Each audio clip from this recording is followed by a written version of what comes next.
Gilatag sa opisyal sa Land Transportation and Franchising Regulatory Board kon LTFRB sa Region 12 ang mga probisyon sa balaod nga nagtakda sa 45 pesos nga plug down rate ngadto sa mga taxi sa nasud gawas lang sa Cordillera Province. Kinidungan sa reklamong naabot kang Konsehal Edgar Acharon kalabot sa concern sa publiko sa padayong pakyawan system sa pipila ka taxi.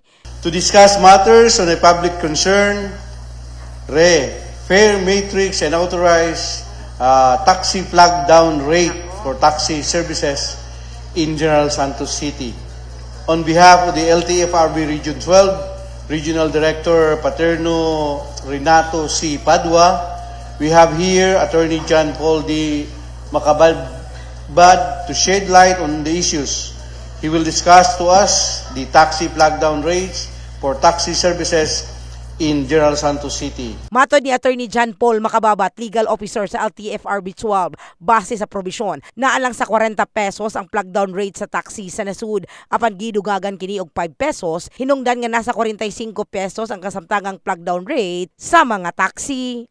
The LTFRB Central Office ruled that